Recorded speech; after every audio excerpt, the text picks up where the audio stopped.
We're now joined by the Fanchise, CP of Knicks Fan TV. You may recognize him from his regular appearances on The Putback with our Ian Begley. CP, welcome into our SNY studios, man. Jason, finally in the studio. Pleasure to be here with you. Yeah, happy to have you. A lot of questions to get to with you tonight. Let's get to it. Oh, the Knicks picked up their third straight win in Charlotte with Julius Randle putting up another 30-point game. What's been clicking for Julius these last couple of weeks? Well, as Julius Randle would put it, he's feeling very confident right now. He backed up a 34-point, 17-rebound performance against the Hawks with 33 points against the Hornets. He's taking what the defense has given him. He's shooting about league average from 3 right now. And most importantly, Jason, he's making solid decisions. He's sacrificing a bit for his team, getting others involved. And overall, it's lifting up the team. And it's important right now because Jalen Brunson is mired in a bit of a slump right now. There may be a little bit of injury as he did hurt his quad a few weeks back. So Julius Randle's production and lifting this team up is very critical at this point. Yeah, former All-Star looking like he has All-Star form. Also seeing a couple of names like Cam Reddish, Evan Fournier, and Derrick Rose out of the rotation, making way for a couple of young guns.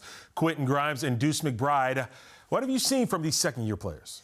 Well, it's a miracle that when you play your best defenders, good things happen. And Tom Thibodeau has gone to his better defenders, especially in Miles McBride off of the bench. Quentin Grimes has elevated that starting unit defensively as well. And it's important for these guys at the point of attack. This is a pick-and-roll league, and Miles McBride and Quentin Grimes are delivering for the Knicks. They are playing excellent defense. Their pick-and-roll coverage has been excellent. They're getting into the passing lanes, forcing turnovers as well, and that's leading to points in transition. The Knicks against Charlotte forced 16 turnovers, which led to 22 points, and Quentin Grimes, Miles McBride have been big factors in that. Novel concept, defense leading the offense, right? Who would have thought that in the National Basketball Association? All right, so the Knicks are eyeing a 4-game winning streak, and Sunday the Kings come to town. What will be the biggest factor for the Knicks if they want to get this matchup and get that 4th win?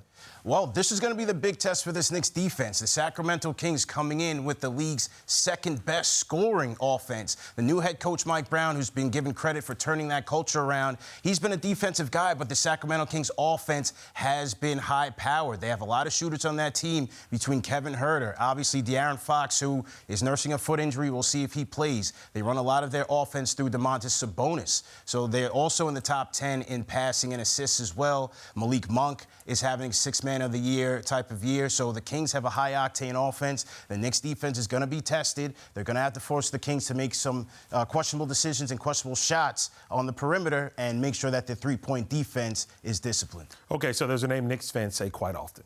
R.J. Barrett, right? Like that, it seems to be the player every Knicks fan is gravitating towards, the contract being a big reason why. He had a good game in Charlotte. What does he need to do to continue to see that success?